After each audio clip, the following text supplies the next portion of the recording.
Hi friends, படுபாதகி Amudha செஞ்ச காரியத்தை பார்த்து எல்லாருமே ரொம்ப அப்செட் ஆகிட்டாங்க. அமுதா என்ன நினச்சாங்களோ அதை சாதிச்சிட்டான்னு சொல்லலாம்.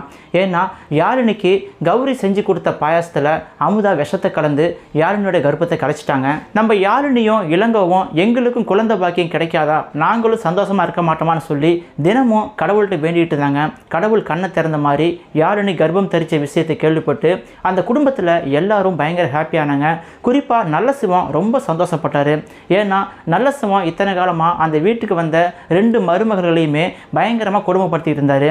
எப்போ யாழினி கர்ப்பம் தரிச்சாலோ எங்கள் வீட்டுக்கு வாரிசு பெற்று கொடுக்க போகிற மகாலட்சுமியவோ இவளை பத்திரமா பார்த்துக்கணும்னு சொல்லி யாழினியை தலையில் தூக்கி வச்சு ஆடினார். இதனால் அமுதாவுக்கு பயங்கர டென்ஷன் ஆகிடுச்சு. என் பொண்ணு இந்த வீட்டில் மருமகளாக கொண்டு வர ஆசைப்பட்டேன், முடியாமல் போச்சு.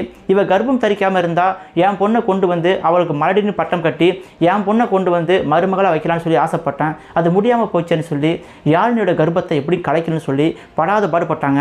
யாழினி கர்ப்பமாக இருக்கா அப்படிங்கிற விஷயத்தை தெரிஞ்சுக்கிட்டு அமுதா எள்ளுருண்டைய யாழினிக்கு சாப்பிட கொடுத்து அந்த கர்ப்பத்தை கலைக்க பார்த்தாங்க. அது முடியாமல் போயிடுச்சு.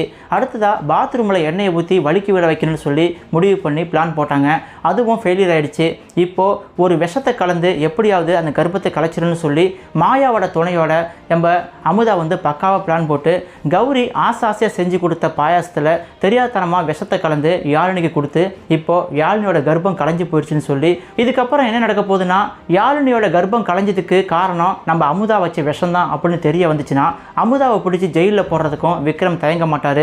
அதுக்கப்புறம் அமுதாவோட நிலைமை பயங்கர மோசமாயிடும். அந்த குடும்பத்தில் இருக்கிற ஒவ்வொருத்தருமே அமுதாவை பயங்கரமாக அடிக்க போகிறாங்க. அதாவது இனியாவிலிருந்து, விக்ரமிலிருந்து, இளங்கோ, கௌரியிலிருந்து, ஏன் நல்ல சிவன் கூட அமுதாவை தூக்கி போட்டு மிதிக்க போகிறாரு. ஏண்டி உன் பொண்ணு இந்த வீட்டில் வாழ வைக்கணும் அப்படின்னு சொல்கிறதுக்காக என் மருமகளை விஷம் வச்சு இது போல் என் குடும்பத்துக்கு வர வாரிசை அழிச்சிட்டேன்னு சொல்லி நல்ல சிவம் அமுதாவை ஓங்கி ஓங்கி அறைய போகிறாரு.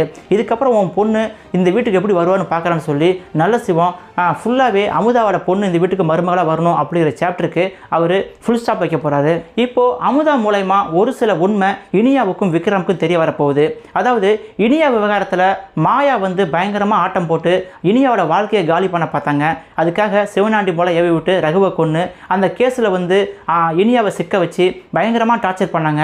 இப்போது சிவனாண்டி மனம் திருந்தி இதுக்கெல்லாம் யார் காரணம் அப்படிங்கிற உண்மையை சொல்கிறேன் சார் அப்படின்னு சொல்லி விக்ரம்கிட்ட சொல்ல போகும்போது சிவனாண்டி இது போல் உண்மையை சொல்ல போகிறான் அப்படிங்கிற உண்மையை தெரிஞ்சுக்கிட்டு மாயா ஜெயிலுக்குள்ளேயே ஆளை வச்சு சிவனாண்டியை போட்டு தள்ளிட்டாங்க.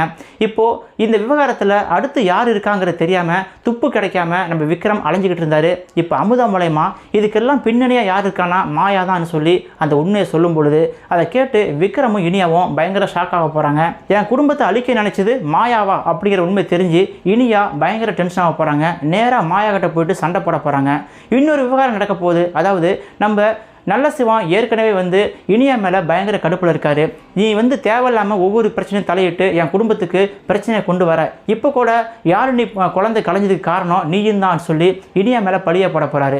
ஏன்னா நீ மாயா கிட்ட சண்டை போடாமல் இருந்தால் அவன் ஏன் நம்ம குடும்பத்தை பழி வாங்க நினச்சி இது போல் என் குடும்பத்தை வாரிசு அழிக்க போகிறா அப்படின்னு சொல்லி நம்ம இனியா கிட்ட நல்ல சிவம் சண்டைக்கு போனாலும் போகலாம். இல்லை யாழினி குழந்தை அழிஞ்சாலும் இனியா கர்ப்பமாக இருக்கா, எப்படி இருந்தாலும் நம்ம வீட்டுக்கு ஒரு வாரிசு வரப்போகுதுன்னு சொல்லி இனியா கர்ப்பமாக இருக்கிறதால இனியா மேலே பாசத்தை பொழிஞ்சாலும் பொழிலாம் நல்ல சிவம். எப்படி இருந்தாலும் முடிவு நல்ல சிவன் கையில் தான் இருக்குது. என்ன இருந்தாலும் ஒரு சிசுவை அழித்த வழக்கில் நம்ம அமுதாவை ஜெயிலுக்குள்ளே போட்டு வெளியே வர முடியாத தண்டனை கொடுக்கணும் அப்படின்னு நினைக்கிறவங்க இந்த வீடியோக்கு லைக் கொடுத்துருங்க.